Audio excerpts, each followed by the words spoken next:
Shalom, sahabat-sahabat BPLTLW.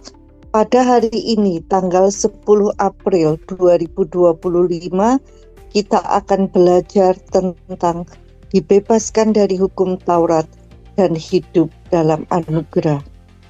Lukas 16 ayat 16-17 berkata, hukum Taurat dan kitab para nabi berlaku sampai kepada zaman Yohanes. Dan sejak waktu itu, kerajaan Allah diberitakan dan orang berusaha masuk ke dalamnya. Alkitab mengajarkan bahwa ada berbagai dispensasi atau cara ilahi yang ditetapkan Tuhan dalam berhubungan dengan manusia di sepanjang zaman. Dispensasi adalah suatu periode waktu di mana Tuhan berinteraksi dengan manusia melalui cara tertentu. Salah satu dispensasi yang paling menonjol dalam sejarah iman adalah hukum Taurat dalam Perjanjian Lama.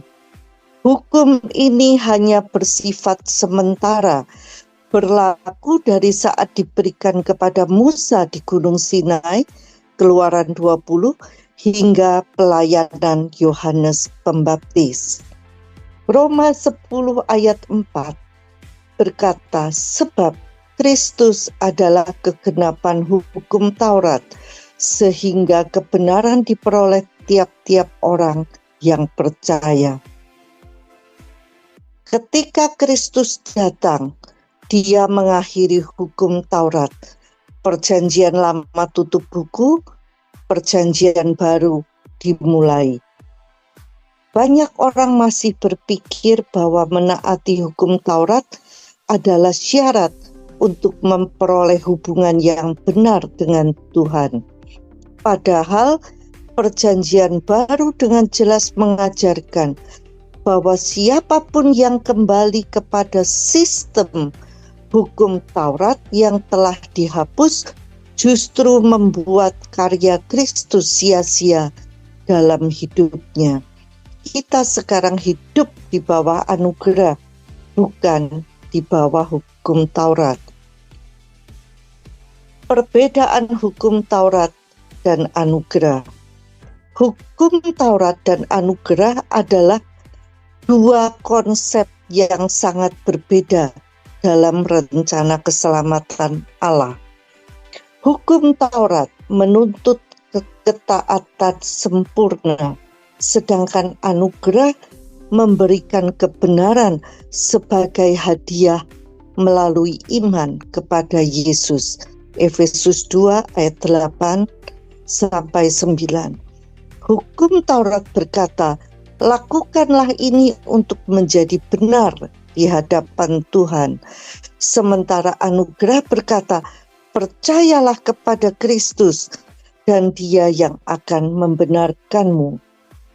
Hukum Taurat membawa penghukuman karena tidak ada satupun manusia yang mampu menaatinya secara sempurna. Yakobus 2 ayat 10. Tetapi anugerah membawa pengampunan dan kebebasan dari hukuman dosa. Roma 8 ayat 1 dan 2. Yakobus 2 ayat 10 berkata, sebab barang siapa menuruti seluruh hukum itu, tetapi mengabaikan satu bagian daripadanya, ia bersalah terhadap seluruhnya. Sementara Roma 8 ayat 1 dan 2 berkata, demikianlah sekarang tidak ada penghukuman bagi mereka yang ada di dalam Kristus Yesus. Roh yang memberi hidup telah memerdekakan kamu dalam Kristus dari hukum dosa dan hukum maut.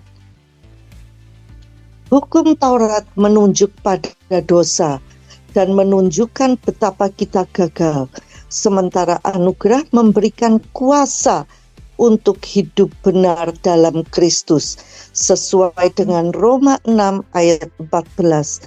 Sebab kamu tidak akan dikuasai lagi oleh dosa, karena kamu tidak berada di bawah hukum Taurat, tetapi di bawah kasih karunia. Di bawah hukum Taurat, manusia harus berusaha untuk menyenangkan Tuhan, tetapi di bawah anugerah, kita menyenangkan Tuhan karena Kristus telah menyelesaikan semuanya bagi kita. Ibrani 10 ayat 14 berkata, sebab oleh satu korban saja ia telah menyempurnakan untuk selama-lamanya mereka yang ia kuduskan.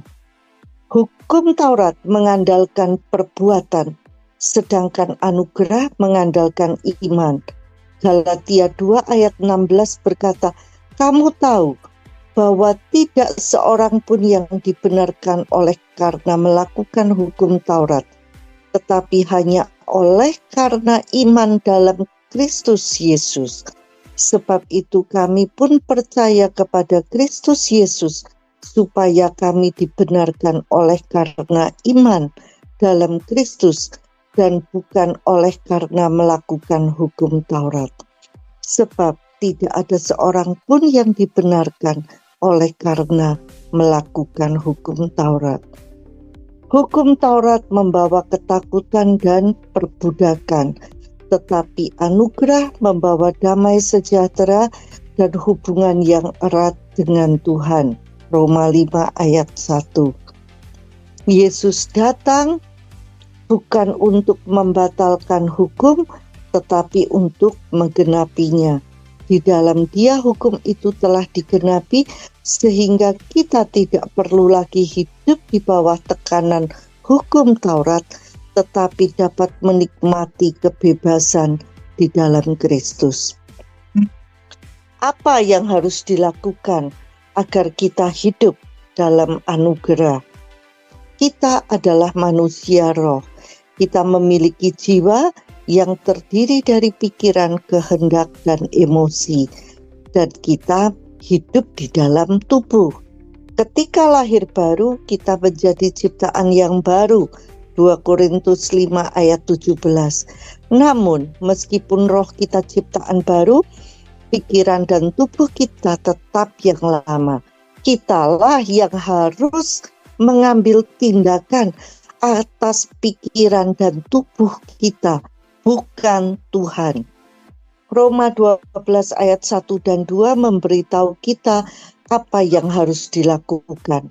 Kita harus mempersembahkan tubuh kita dan menaklukkannya kepada Tuhan, serta memperbarui pikiran kita sesuai dengan firman-Nya. Kita tidak lagi mempersembahkan tubuh kita pada dosa dan melakukan hal-hal yang salah, tetapi kita harus menyerahkan atau menaklukkan tubuh kita kepada kebenaran dan menggunakannya untuk melakukan hal-hal yang benar.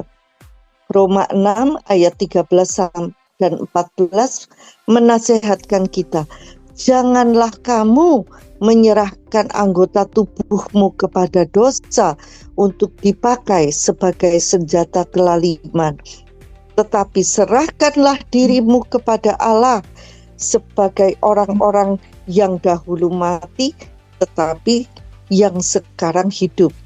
Dan serahkanlah anggota-anggota tubuhmu kepada Allah untuk menjadi senjata-senjata kebenaran. Sebab dosa tidak akan berkuasa lagi atas kamu, karena kamu tidak berada di bawah hukum Taurat, tetapi di bawah kasih karunia. Kita sekarang memiliki anugerah Tuhan, yaitu kemampuan ilahi untuk mengatakan tidak kepada dosa. Anugerah memampukan kita untuk hidup benar. Dosa bukan lagi tuan atas kita. Sebagai orang percaya, kuasa yang ada di dalam kita jauh lebih besar daripada kuasa yang ada di dunia ini. 1 Yohanes 4 ayat 4-6.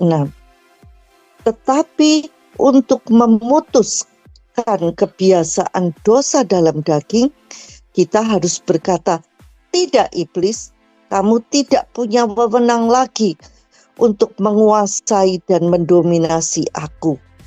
Aku menyerahkan diriku kepada Tuhan dan memilih untuk melakukan yang benar. Aku tidak lagi tunduk kepada dosa dan perbuatan yang salah." Answer it. Tolak.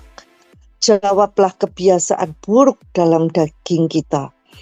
Jika tubuh kita dibiarkan memimpin, ia akan membawa kita kepada kehancuran.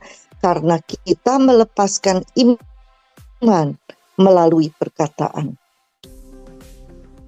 Dalam 1 Korintus 9 ayat 27, Paulus berkata, "Tetapi aku melatih tubuhku dan menguasainya seluruhnya, supaya sesudah memberitakan Injil kepada orang lain, jangan aku sendiri ditolak."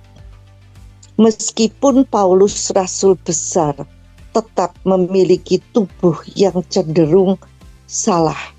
Namun ia menaklukkannya di bawah kuasa rohnya, tidak membiarkan tubuhnya memimpin, melainkan rohnya. Selain menaklukkan tubuh kepada Tuhan, Roma 12 ayat 2 mengajarkan kita memperbarui pikiran dengan cara pikir Tuhan. Firman-Nya adalah pikiran Tuhan.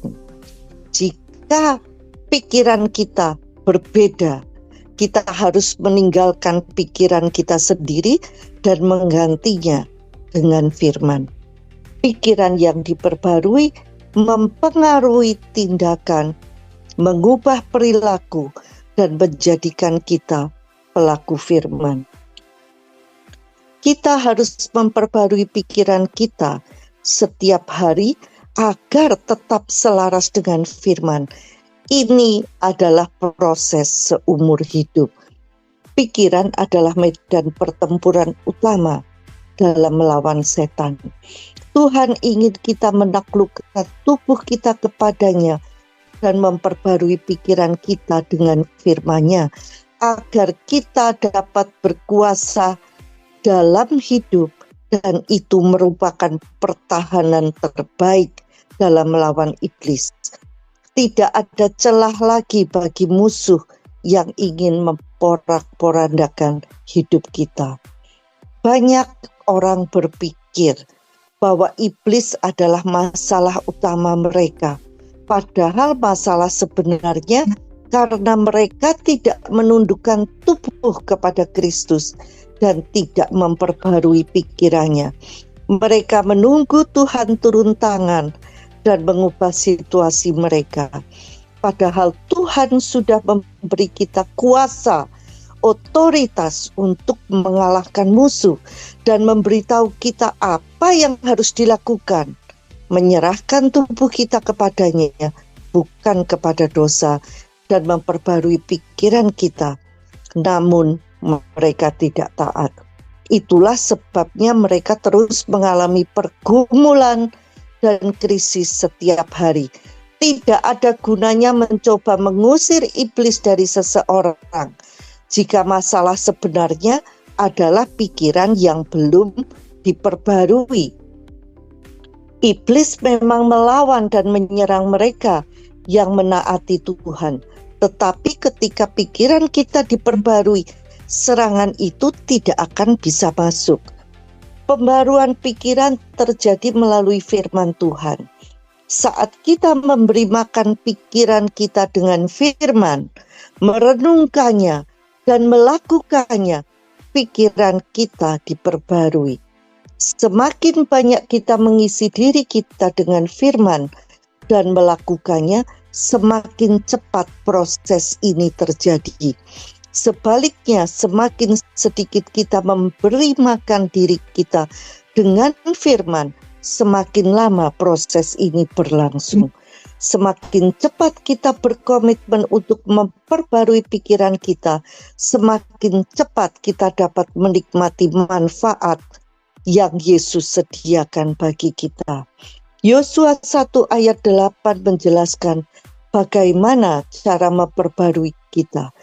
pikiran kita. Janganlah engkau lupa memperkatakan kitab Taurat ini, tetapi renungkanlah itu siang dan malam, supaya engkau bertindak hati-hati sesuai dengan segala yang tertulis di dalamnya. Sebab dengan demikian perjalananmu akan berhasil dan engkau akan beruntung.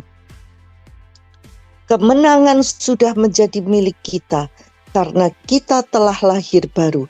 Tetapi kemenangan itu tidak akan nyata dalam hidup kita sampai kita menundukkan tubuh kita bagi Kristus dan memperbarui pikiran kita dengan firman Tuhan.